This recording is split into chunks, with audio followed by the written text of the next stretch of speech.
Aerodrome police में ऐसे आरोपी को गिरफ्तार करने में सफलता हासिल की है जो धोखाधड़ी पूर्वक लोगों से रुपए लेता था और धोखाधड़ी की वारदात को अंजाम देता था। जब फरियादी लोग इससे रुपए की मांग करते थे तो वह जहर खाकर अस्पताल में भर्ती हो जाता था और उन्हें फंसाने की धमकी देता था। जानकारी देते हुए डीएसपी आदित्य मिश्रा ने बताया कि आरोपी विशाल गौर के खिलाफ कई शिकायत मिली थी, जिसमें आरोपी प्लॉट देने के नाम पर लोगों से रुपए ले लेता था और प्लॉट नहीं देता था। जब फरियादी आरोपी से अपने रुपए की मांग करते थे तो वह जहर खाकर अस्पताल में भर्ती हो जाता था और उन्हें दबाव बनाता था कि पुलिस में शिकायत की तो उन्हें झूठ में फंसा देगा। अस्पताल में भी जाकर यह डॉक्टर को बताता था कि उसने रुपए मांगने वाले को दबाव में आकर जहर खाया है। आरोपी अब तक कई लोगों से लाखों रुपए ले चुका है। फिलहाल अब तक जगह जगह अस्पताल में आरोपी भर्ती हुआ है और वहां की रिपोर्ट भी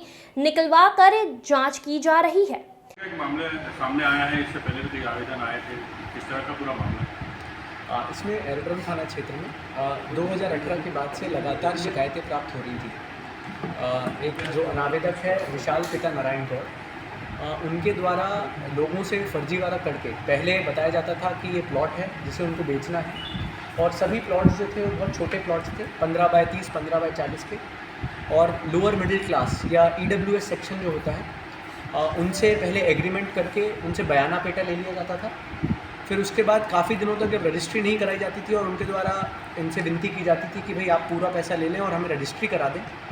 तब फिर उनके बाद उन पे दबाव डालने के लिए इनके द्वारा पिछले विगत 3, 4, 5 महीनों में लगातार ऐसी कृत किया गया कि ये अस्पताल में भर्ती हो जाते थे और वहाँ जाके डॉक्टरों को भी ये शिकायत करते थे कि मैंने जो इसमें फरियादी हैं उनके दबाव में आकर ये मुझ पे दबाव बना रहे हैं, इसलिए मैंने जहर खा लिया है।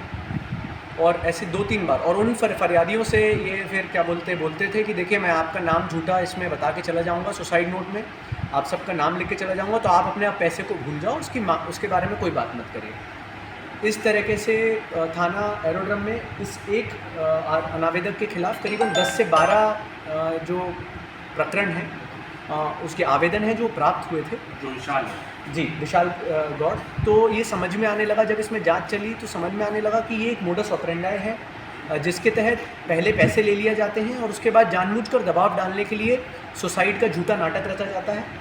और ये बार बार जब होने लगा तो लोगों के द्वारा जो शिकायत की जाती थी उसमें लगा कि उसमें कुछ सत्यता हो सकती है। तो इसके संबंध में फिर जब हमने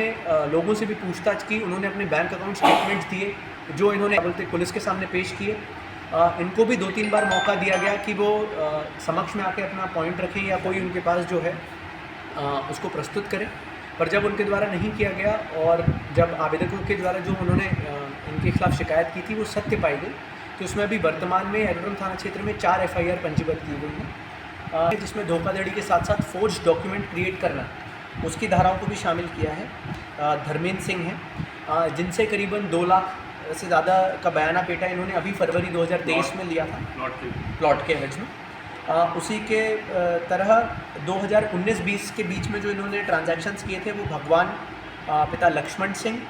शैलेंद्र सिंह तोमर। अभी तक अब जो भी समझ में चीज़ें आई हैं, जो अब हम ये प्रयास कर रहे हैं कि जितनी बार भी अस्पताल में भर्ती हुए हैं वहाँ से मेडिकल रिपोर्ट्स निकल रहे हैं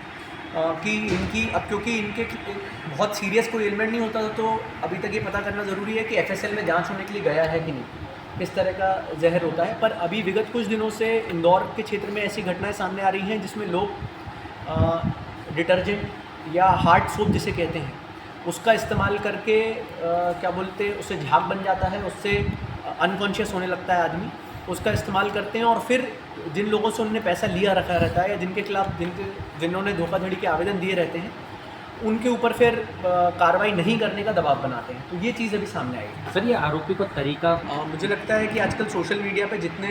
हम लोग देखते हैं उसी से शायद आइडिया आया होगा, पर अभी इस पर विस्तृत पूछताछ करना बाकी है कि किस तरीके से और उसने किस तरीके से आइडिया लिया। पर मुझे लगता है कि हर दिन हम न्यूज़पेपर में देखते हैं आया है या जिन लोगों ने प्लॉट बेचने के नाम पे इंदौर में पैसे ले लिए हैं और उनको नहीं देना है, वो इस तरह के हरकतों में शामिल हो रहे हैं। पिछले 3 मामले हैं, राजेंद्र नगर का मामला है जिसमें और जब पुलिस के द्वारा चोरी के लिए पूछताछ करने के लिए बुलाया गया तो उनके द्वारा अस्पताल में जाके भर्ती हो गए और पुलिस के खिलाफ आरोप लगाने लगे कि